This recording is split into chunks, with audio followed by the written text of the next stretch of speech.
Alléluia. Le Seigneur est très bon.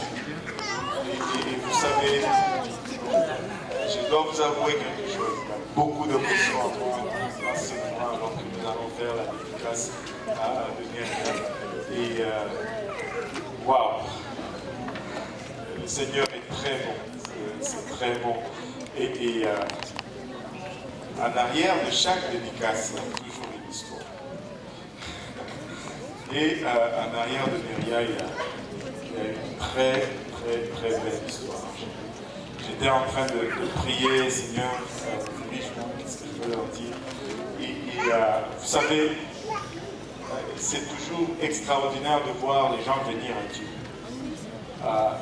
Quand ils viennent, nos premières rencontres sont souvent très intenses, très confrontationnelles.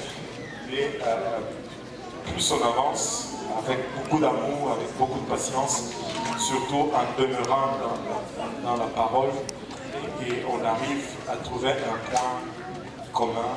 Une fois ce point atteint, c'est pour l'éternité. En fait, c'est ce que la parole de Dieu produit en nous, une œuvre éternelle. Et je vais d'abord parler de Rebecca et de Jules. Et les deux, c'est vraiment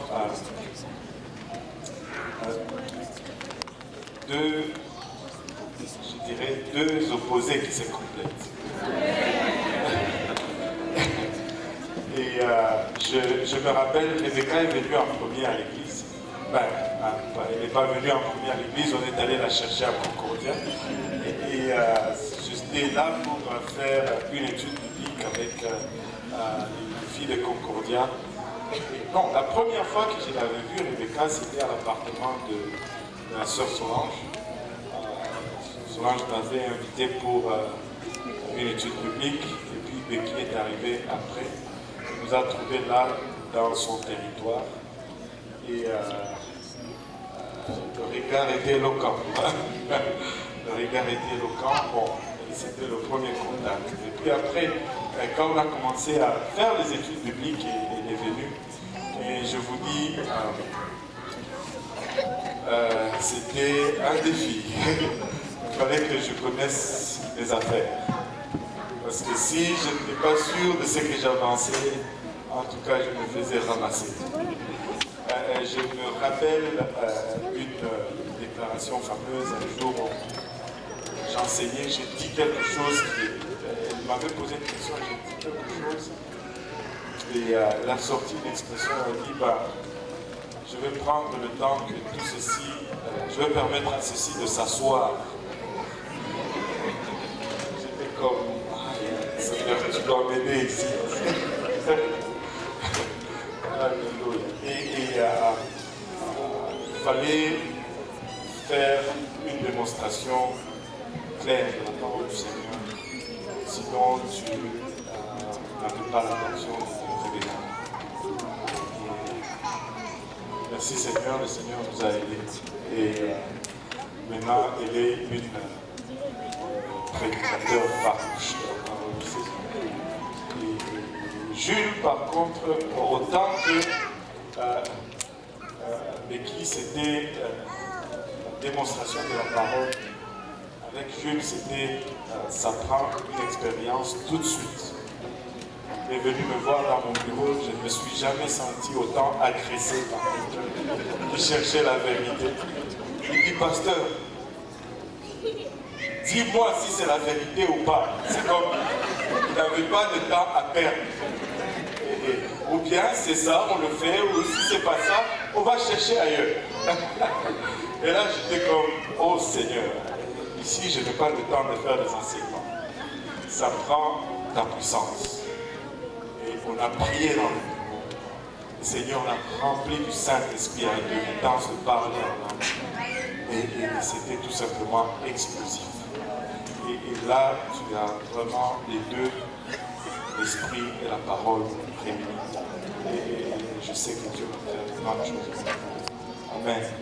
Alléluia. Et voilà Myriam et toute la famille réunie.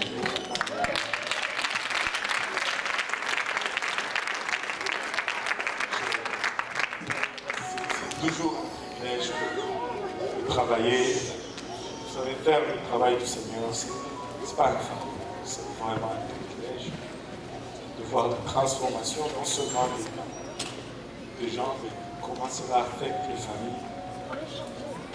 C'est tout simplement extraordinaire. Et nous n'avons même pas encore vu comment la plénitude de ce que Dieu veut faire. Si nous demeurons fidèles dans ce voie, nous allons voir des œuvres encore plus grandes que ceci. C'est un honneur alors que nous sommes réunis aujourd'hui pour présenter William Louis Wawena, Dieu de John au Seigneur. Et tout d'abord, avant de le faire, je vais souligner deux choses. C'est que vous allez remarquer que nous n'allons pas la baptiser parce que l'Église du Seigneur n'avait pas une telle pratique le baptême des petits-enfants. Car il y a deux choses qui sont requises avant le baptême. La première, c'est la croyance. Peu importe comment je peux prêcher, Myriam n'a pas encore la capacité de croire. Et peu importe quel message convaincant qu'on puisse apporter, elle ne peut pas encore se repentir. Or, la Bible nous dit que les deux sont requises avant le baptême, la croyance et la repentance. Mais néanmoins, nous allons la présenter en dédicace au Seigneur.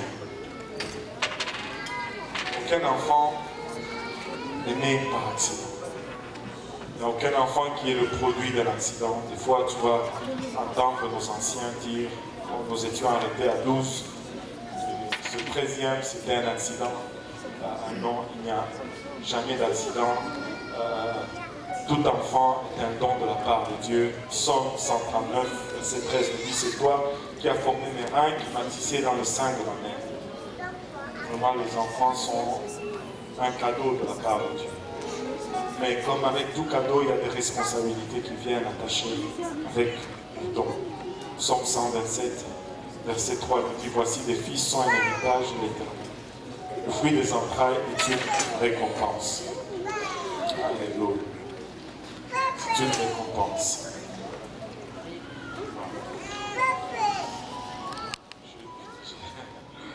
Je n'arrive pas encore à réaliser que c'est le bébé de Jules et de Rebecca. Le Seigneur est juste extraordinaire.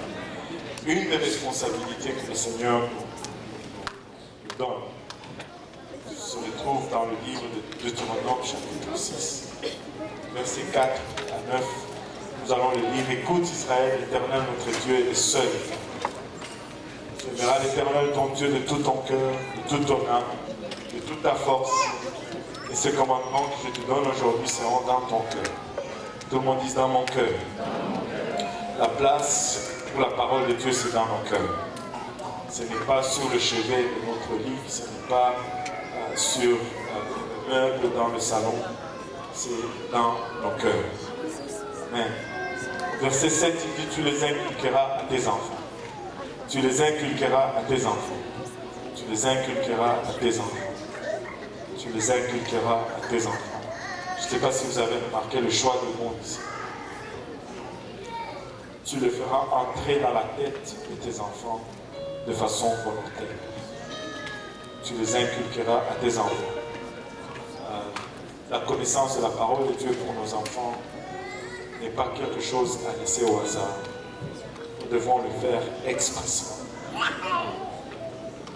Tu en parleras quand tu seras dans ta maison, quand tu iras en voyage et quand tu te coucheras et quand tu te lèveras. Tu les liras comme un signe sur tes mains et ils seront comme des frontons entre tes yeux. Tu les écriras sur les poteaux de ta maison et sur tes portes. Vous savez, il n'est jamais assez trop tôt pour commencer à inculquer le voile de l'Éternel dans nos enfants. Ça fait le monde a compris. Ceux qui excellent dans leur domaine dans ce monde commencent toujours très tôt avec leurs enfants. Même aux jouets qu'ils achètent pour les enfants, ils les achètent expressément pour influencer la vocation ou le choix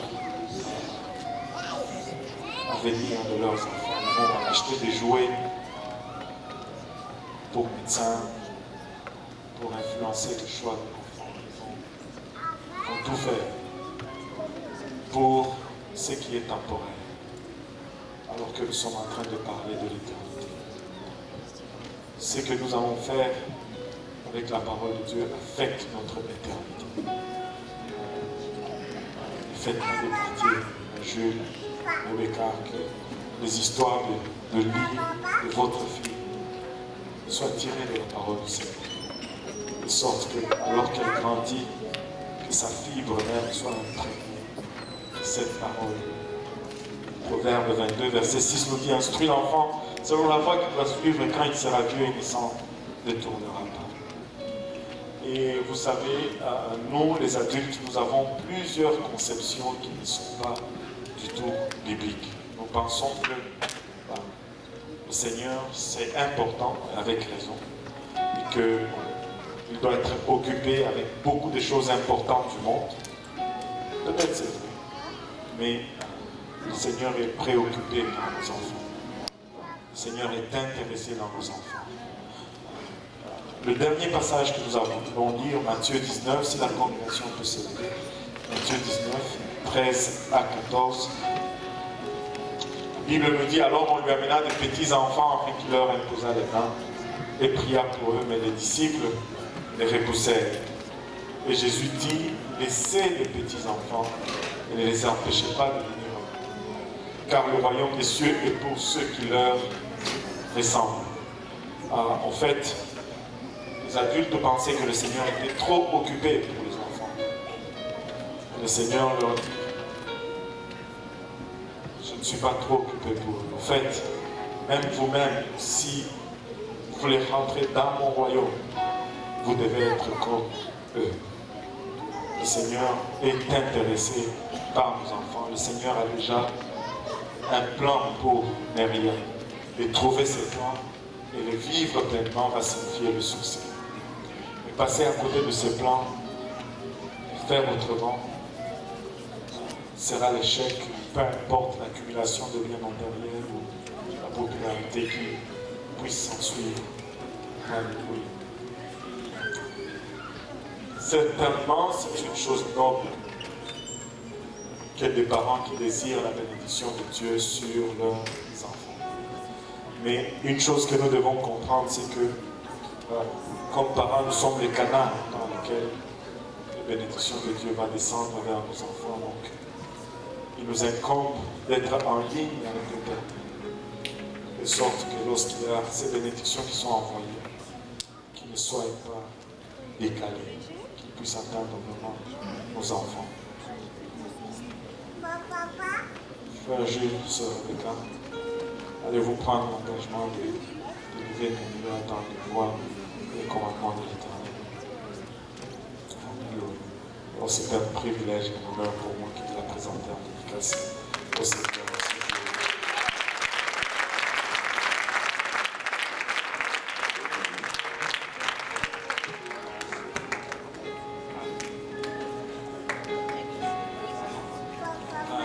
Merci Seigneur.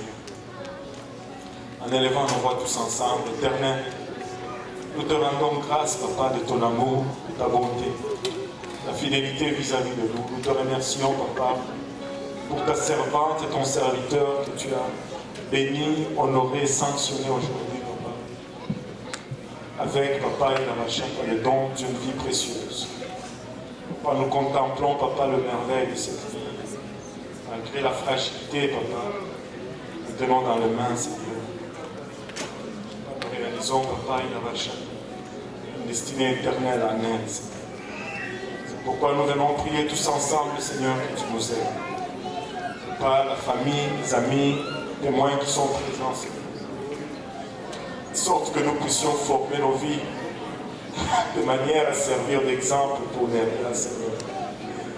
Papa, il a bachata. Je prie pour le frère Jules et la sœur Rebecca. Papa, que leur demeure, Papa, continue d'être un endroit, Père, où les cantiques, Papa, vont être entendus à longueur de journée. Papa, il a bachata où ta parole va être considérée avec beaucoup d'estime et ton nom, Papa, prie avec beaucoup de respect, Seigneur. afin de servir un cadre propice pour la croissance de l'enseignement. Pas alors qu'elle est trop jeune pour comprendre les choses spirituelles. Néanmoins, nous l'amenons, Papa, devant ton trône par le bras de la foi et prions, Seigneur, Papa, que tu étends ta main sur elle et que tu la couvres, que tu la gardes, que tu la protèges de toute embûche, de toute maladie, de tout accident, Seigneur. Papa, il ta protège ses sorties, Papa, et ses retours, Seigneur. Papa, garde-la, Papa, de toute fausse doctrine et de tout faux enseignement, Seigneur. Alors qu'elle grandit, Seigneur, qu'elle puisse grandir dans la crainte de ton nom, dans l'amour de ta parole. Papa, lorsqu'elle va arriver à l'âge de la compréhension, Papa, qu'elle puisse entendre l'évangile, Seigneur, y croire, y obéir, se repentir, Papa, se faire baptiser en ton nom précieux, recevoir le don du Saint-Esprit et vivre pour toi, Seigneur Jésus-Christ. Mais d'ici là, Seigneur, nous prions, Papa, que tu assignes tes anges pour veiller sur elle, Seigneur, la vache. Que ton mur de feu la protège, Papa, et la vache. Papa, nous te prions que tu nous bénisses tous ensemble, Papa, pour le restant de ce service et le restant de la journée, alors que nous la présentons en dédicace devant toi. Au nom de Jésus, nous disons tous au nom de Jésus. Alléluia, battons nos mains.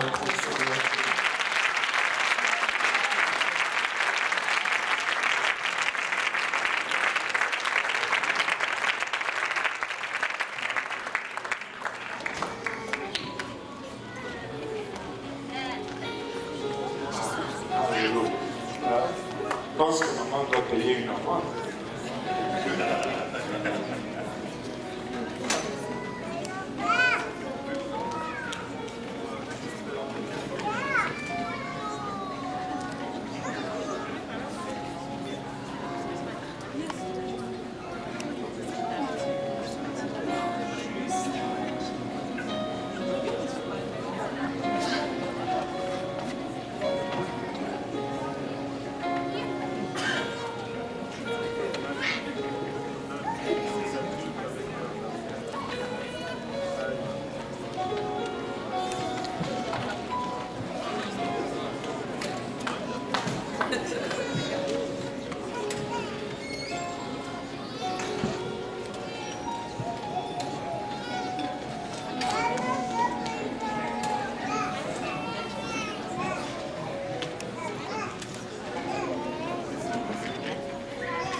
Alléluia. Le Seigneur répond, n'est-ce pas? Alléluia. Les enfants vont descendre dans leur classe avec leur enseignant de l'école du dimanche.